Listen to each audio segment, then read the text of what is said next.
Price of new cars has hit a milestone. What's driving car prices higher? What are you hearing from consumers when they come in here? Prices too high. Car prices seem to have been rising ever since COVID, and there's no turning back on that. Right now, 18 pickup trucks are absolutely destroying dealers across America. And I'm not talking about a few slow weeks. I'm talking about dealer lots that are completely overflowing with trucks that nobody wants to buy. Sales have collapsed so hard that some dealers are literally running out of space to park all the inventory they can't move. These aren't cheap little compact trucks. These are $60,000, $70,000, even $80,000 machines that were supposed to be guaranteed moneymakers. The trucks that American dealers counted on to pay their bills every single month. And now, they're sitting there, gathering dust, losing value every single day. But here's what nobody's talking about. Why are buyers suddenly running away from the exact same trucks they were fighting over just 2 years ago? What changed? And more importantly, which of these 18 trucks is losing dealers the most money right now? And could it be sitting in your driveway? Mike Delgado knew the numbers didn't lie. Every unsold truck on his lot came with a silent price tag, one that grew heavier with each passing day. Floor plan financing was supposed to be a tool, not a ticking time bomb. But with interest rates climbing and trucks gathering dust for months, the math turned brutal. Take a $70,000 pickup, financed at 7%, that is over $12 a day, every day, just for the privilege of keeping it parked. Multiply that by 30 days, and the monthly cost balloons past $360. Now stretch that out. Trucks that used to sell in 40 or 50 days are now sitting for 150, 200, even 270 days. By the 6-month mark, a single truck racks up more than $2,100 in interest. Go a full year, and the carrying cost alone wipes out every cent of profit Mike hoped to make. At $12 a day, a $4,200 margin is gone in less than 11 months. That is just the interest.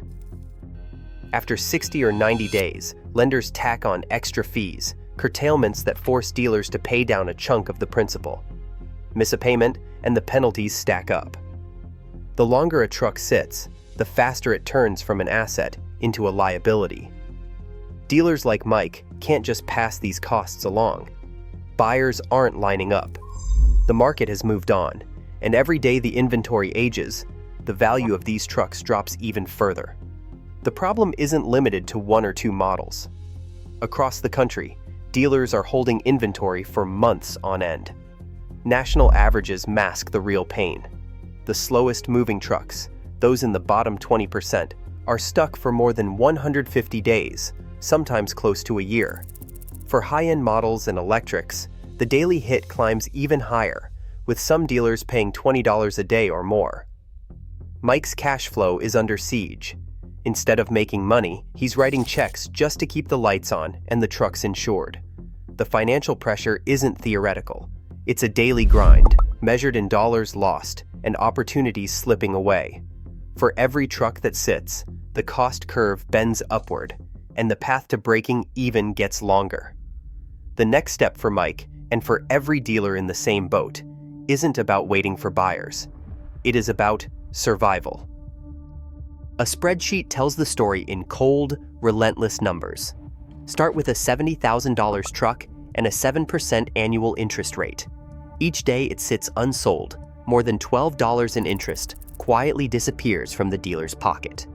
The curve isn't gentle, it's a steep climb. By day 60, that truck has already cost $765 in interest. At 120 days, the total is over $1,500. 6 months in, the bill hits $2,300 and keeps rising. Every month, another $360 vanishes, and that's before any extra fees or penalties. But the real trouble starts when the calendar flips past day 90. Lenders demand curtailment payments, partial paydowns on the loan, forcing dealers to cough up cash just to keep the truck on the lot. If the truck lingers, the expenses stack. Insurance, reconditioning, and sometimes even renting space off-site when the main lot overflows. Overflow lot rental isn't cheap. Dealers shell out hundreds or even thousands a month just to park inventory they can't sell, adding another layer to the overflow loss. On paper, a truck might show a $4,200 gross profit, but that's wiped out by day 329. Every day it sits past that, the dealer loses real money. The break-even point isn't a guess, it's a deadline. Most dealers can't afford to wait that long. They start slashing prices, sometimes by 20% or more, just to get out from under the carrying costs. The losses aren't spread out evenly. Trucks that move fast barely touch that red line. But the slow movers, the ones nobody wants, become a financial sinkhole. A single unsold truck can cost a dealer thousands in just a few months. Multiply that by dozens or even hundreds of trucks, and the losses become staggering. Mike Delgado looks at his inventory list and sees a countdown, not a catalog. Every unsold truck is a ticking clock, and every tick eats away at his margin. The longer they sit, the more they cost, until the only option left is to cut the price and take the hit. For Mike and dealers like him, the math isn't theoretical, it's survival. Right now, 18 pickup trucks are absolutely destroying dealers across America. And I'm not talking about a few slow weeks. I'm talking about dealer lots that are completely overflowing with trucks that nobody wants to buy. Sales have collapsed so hard that some dealers are literally running out of space to park all the inventory they cannot move. These are not cheap little compact trucks. These are $60,000, $70,000, even $80,000 machines that were supposed to be guaranteed moneymakers. The trucks that American dealers counted on to pay their bills every single month. And now, they are sitting there, gathering dust, losing value every single day. But here is what nobody is talking about. Why are buyers suddenly running away from the exact same trucks they were fighting over just 2 years ago? What changed? And more importantly, which of these 18 trucks is losing dealers the most money right now? And could it be sitting in your driveway? Nissan once banked on the Titan to keep its dealers in the full-size truck game. But by mid-2024, the Titan had become the poster child for everything going wrong on American lots. The numbers are blunt. An average of 187 days sitting unsold, with just 232 units finding buyers in a 2-month stretch before Nissan finally pulled the plug. That's not just slow, it's glacial, even by the standards of a market flooded with options. For Laura Chen, a veteran dealer in St. Louis, the Titan was not just another truck gathering dust. It was a daily reminder of how quickly fortunes can reverse. She remembers when Titans moved fast enough to justify their spot on the lot. Now, she is staring at a row of them, each one costing her more than $300 a month in interest and fees. Multiply that by the number of Titans she is stuck with, and the losses become impossible to ignore. Production ended in May 2024, but the real pain came after. As the last Titans rolled off the line, nearly 20,000 unsold units were still clogging up dealer inventories nationwide. The discounts started small, $2,000, then $5,000, but with every passing month, the price cuts deepened. By late summer, some dealers were slashing over $10,000 off MSRP just to get the trucks off their books. A fully loaded Titan that once stickered at $58,000 could be had for $46,000, and even then, buyers hesitated. The problem was not just price. The Titan never cracked the code that made Ford and Ram the kings of the segment. It had under 10,000 annual sales since 2020, a reputation for being reliable, but never quite first choice. As the market shifted, the Titan became invisible, lost in a sea of more popular, better-financed competitors. For dealers, it was a perfect storm: high carrying costs, no buyer urgency, and a product with no future. Laura watched as floor plan statements arrived each month, the interest charges eating away any hope of profit. After 6 months, each Titan had already cost her nearly $2,000 in carrying costs alone.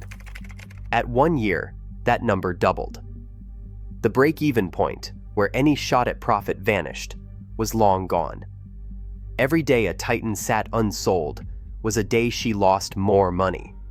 By the time Nissan announced the end of the line, the writing was on the wall. Dealers faced the reality that some of these trucks might never sell at all. The only way out was to cut their losses, dump inventory at whatever price the market would bear, and move on.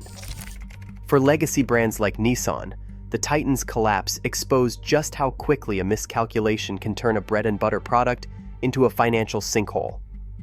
Laura's story is not unique. Across the country, dealers are wrestling with the same nightmare. Trucks that were supposed to be safe bets, now draining cash and crowding lots. The Titan's downfall is a warning. Even the most established names can find themselves on the wrong side of a market that has moved on without them. The electric pickup revolution was supposed to save the truck market.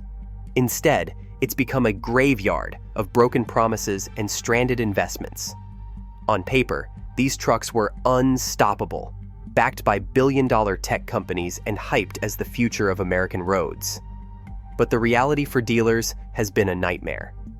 Rivian, once the darling of Wall Street, delivered a brutal wake-up call. In May and June, not a single R1T found a retail buyer. 0 sales. The only trucks moving were bulk orders to Amazon, fulfilling a contract that kept the factory running, but did nothing for the dealers hoping to cash in on retail demand. The R1T's $70,000 price tag, combined with charging headaches and a shaky resale outlook, scared off buyers who used to line up for the latest and greatest. The showroom floor became a dead end, with trucks aging out before anyone even asked for a test drive. Lordstown's story ended even faster. 31 endurance trucks ever built, none delivered to customers, and then the company vanished into bankruptcy. The plant in Ohio, once a symbol of new energy jobs, went dark. Dealers who had bet on Lordstown were left holding contracts and empty promises. There was no inventory to move, just a trail of sunk costs and unanswered calls. Bollinger B2 never even got that far. After collecting over 14,000 reservations, the company canceled the program outright. 0 sales, no trucks shipped. The intellectual property changed hands in a quiet deal, but for dealers and reservation holders, the message was clear. Not every electric dream becomes reality. Even the giants haven't escaped. The Tesla Cybertruck, hyped for years, finally started deliveries, but the problems piled up just as fast as the orders. Recalls. 8 separate recalls in less than a year. Owners reported trim pieces flying off at highway speeds, accelerator pedals sticking, and wipers failing without warning. Each new recall meant more headlines, more trips to the service center, and more doubts about whether these trucks were ready for the real world.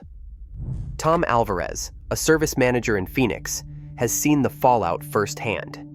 He spends his days fielding calls from frustrated owners, people who waited years for their electric trucks, only to find themselves back in the shop every few weeks. Software updates fix some issues, but hardware failures mean long waits for parts and angry customers demanding answers. For Tom, the promise of low-maintenance electric vehicles has turned into a daily grind of managing complaints and chasing down fixes that never seem to stick.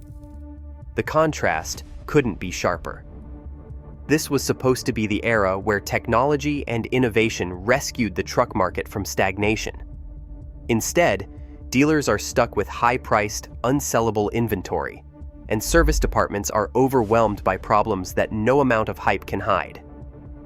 The electric truck boom has become a bust. The question now isn't which model will lead the charge, but which one will be the next to disappear. At the top of the price ladder, the promise was simple: pay more, get more.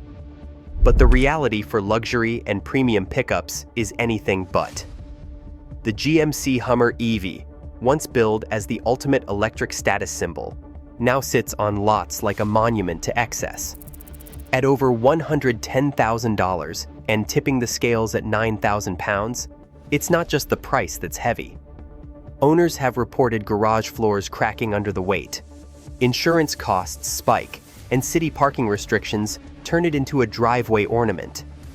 Even with all that power and tech, dealers can't move them.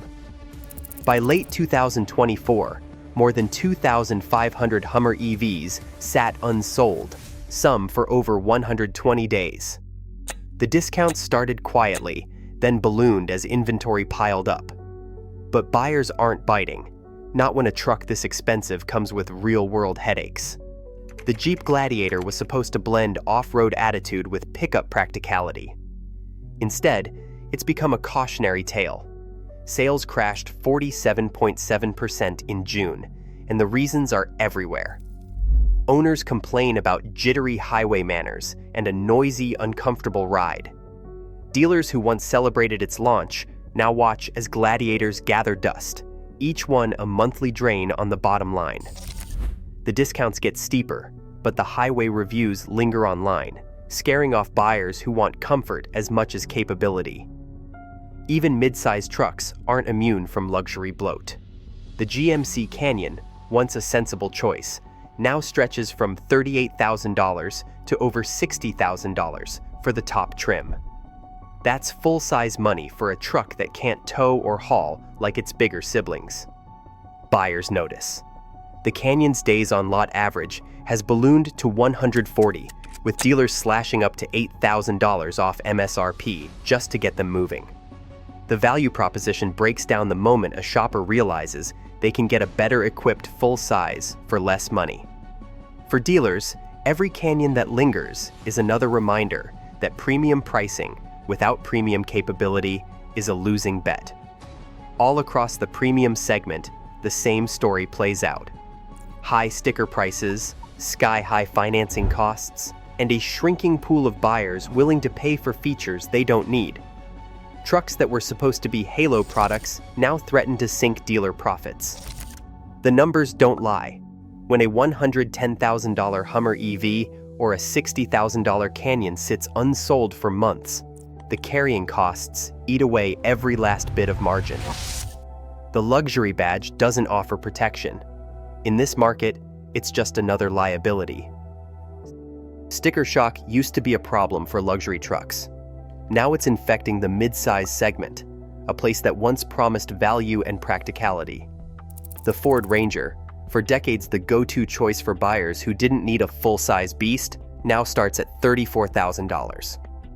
That's only $2,600 less than the base F-150. For a lot of shoppers, the math is simple. Why settle for smaller when a few thousand more gets you the real thing? Dealers watch as buyers walk past the Ranger, straight to the full-size lot, drawn by better incentives and more capability for barely any extra cash.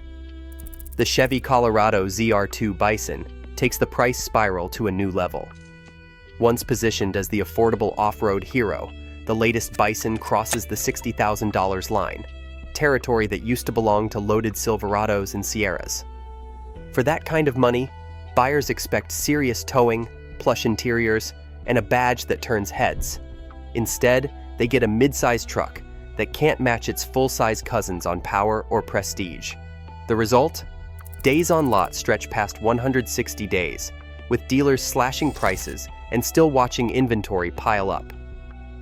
Hyundai's Santa Cruz tried to break the mold with a crossover truck mashup. But in June, sales cratered by 31%.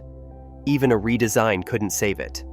Buyers who once flocked to Hyundai for value now see the Santa Cruz priced against real trucks, $35,000 for a compact bed and car-like ride.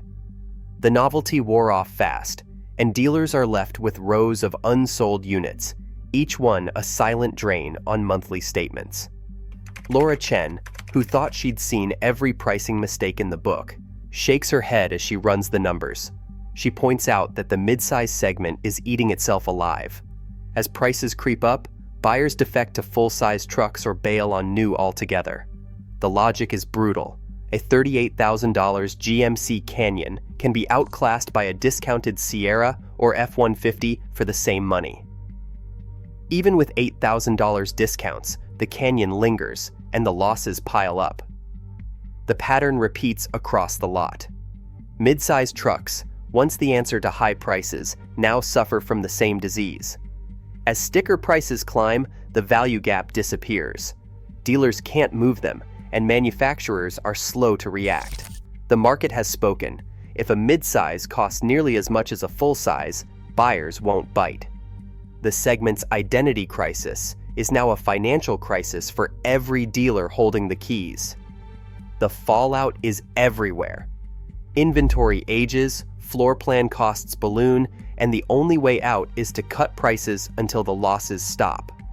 For the mid-size market, the old selling points, practicality, efficiency, affordability, have been replaced by a single question: why pay more for less? Laura's quick analysis boils down to a harsh reality. When mid-size trucks cost like full-size, they don't just lose sales, they lose their reason to exist. Tom Alvarez opens the shop at 6:30 every morning, but lately, he's been spending more time on the phone than under the hood. The calls come in waves, owners frustrated by another recall notice, another trip to the service lane, another promise that this time the fix will stick. Ford's recall count has hit 88 already this year. Maverick owners complain about battery failures that leave them stranded in parking lots. Some trucks are under stop-ship orders, held at the dealership for weeks while parts trickle in. The waiting room fills with drivers who thought they were buying peace of mind, not a punch card for free repairs. It's not just Ford. Toyota's Tundra, once the gold standard for reliability, has gone all in on hybrids. But the rollout has been rocky. Supply is tight, and the only option for buyers is a hybrid system that's still new to most techs in Tom's shop. When the multimedia screens started failing, sometimes taking the backup camera with them, 162,000 trucks were swept into a recall. For loyal customers, the Tundra's bulletproof reputation now feels like a memory. Tom's team is buried in paperwork and parts returns. Every recall slows the line, burns through hours, and fills the lot with trucks waiting for clearance. One day it's a F-150 with a rear axle hub bolt recall. The next it's a Tundra with a blank display. Owners start to wonder if their truck is safe, or if the next letter in the mail will mean another week without wheels. The mood shifts from loyal to skeptical, and Tom can see it in their faces. The headlines pile up, recall after recall, defect after defect.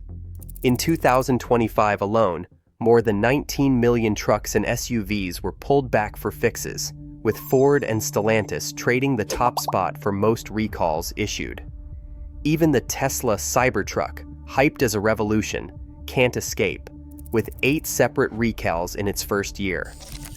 It's become routine. A new model launches, and within months, the recall notices start rolling in.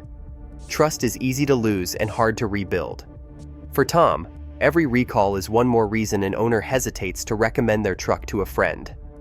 For dealers, it's a slow-motion disaster. Trucks sit unsold, tainted by news of the latest defect. Inventory ages, floor plan costs climb, and the promise of built to last feels hollow. The fatigue sets in, not just for owners, but for everyone in the business of selling, fixing, or driving these trucks.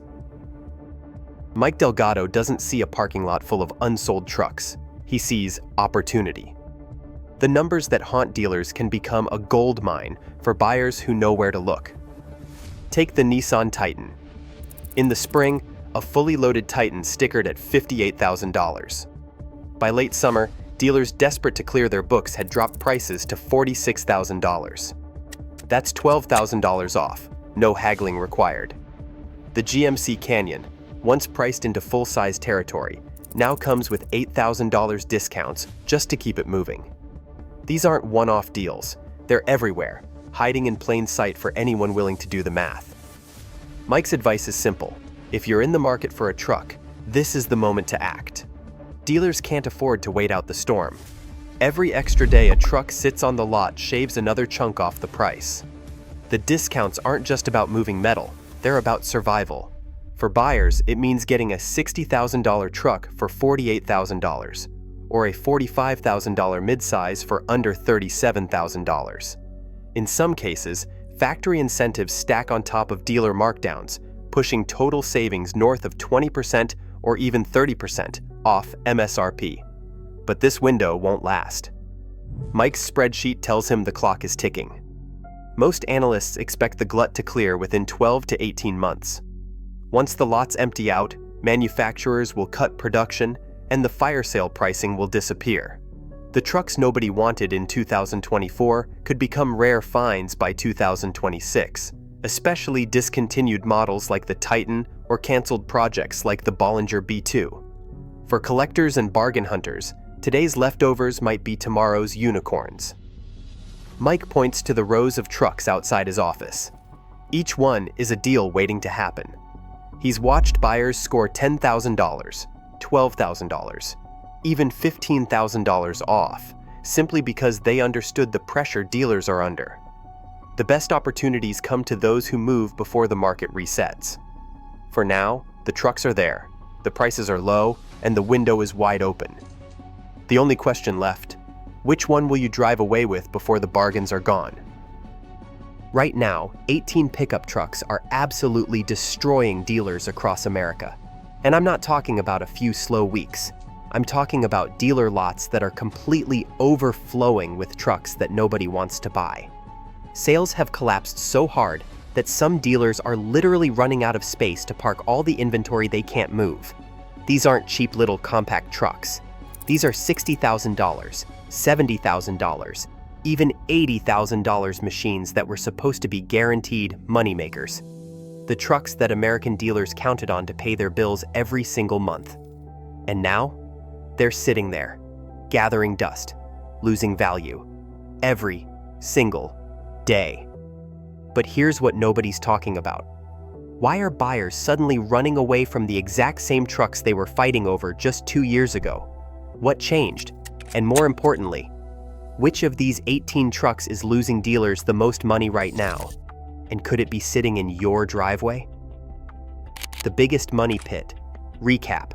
Ramp up 18 trucks. 18 names that now haunt dealer spreadsheets and sales meetings across the country. These aren't just obscure models or oddball experiments. They're the backbone of American showrooms. Start with the Nissan Titan, once a contender, now a symbol of unsold inventory. The Ford Ranger, caught between price brackets, and the Chevrolet Colorado ZR2 Bison, whose off-road promise couldn't outrun its sticker shock. The GMC Canyon, priced like a full-size but lacking the muscle. The Hyundai Santa Cruz, the crossover gamble that fizzled as fast as it arrived. On the luxury side, GMC Hummer EV, 9,000 pounds of unsold ambition. Jeep Gladiator, the off-road rebel nobody wants to daily drive. Tesla Cybertruck, futuristic but plagued by recalls. Rivian R1T, Lordstown Endurance, and Bollinger B2, electric dreams that stalled before they even reached the highway. Ford Maverick, Toyota Tundra, Chevrolet Silverado, Ram 1500, and Honda Ridgeline, each facing their own headwinds. Add the Ford F-150 Lightning and the Ram 1500 Rev, both struggling to find buyers in a market suddenly wary of anything new or unproven. Each of these trucks was supposed to be a winner. Now, their names are shorthand for unsold metal and mounting losses. The only question left: which one is sinking dealers the fastest? No truck has turned dealer optimism into red ink quite like the Tesla Cybertruck. The numbers are undeniable. 8 separate NHTSA recalls in less than a year, each one a fresh headline and a new headache. Owners have reported trim pieces flying off at highway speed, wipers that freeze mid-storm, accelerator pedals that stick wide open, even steering wheels that can detach without warning. The list reads like a checklist of everything that could go wrong with a $100,000 pickup. On paper, the Cybertruck was supposed to be the future: stainless steel, bulletproof glass, and a waitlist millions deep. In reality, it's become a liability. For every truck that sits unsold, the carrying cost climbs. Dealers who dared to take on Cybertruck inventory, where state law allows, are paying the price. With MSRPs stretching from $80,000 to over $120,000, just one unsold unit racks up more than $400 a month in floor plan interest alone. Stack a few on the lot, and the losses spiral. By the 6-month mark, a Cybertruck can wipe out $2,400 in interest before a single recall repair even hits the books. The recalls don't just eat into margins, they destroy confidence. Every new service bulletin means more buyers walk away, more inventory sits, and more money bleeds out. For dealers, the Cybertruck isn't just a slow mover, it's the single biggest drain on the books. A rolling experiment that's left nothing but bills and broken promises. Today, more than 200,000 unsold pickups crowd dealer lots, some losing dealers over $300 per month in carrying costs, while trust in 6-figure trucks collapses under waves of recalls and broken promises. This isn't just a market correction. It's a signal that buyer priorities have shifted for good. As automakers scramble to adapt, the trucks gathering dust now could become tomorrow's icons or cautionary tales. The road ahead belongs to those who actually listen. Share your perspective below.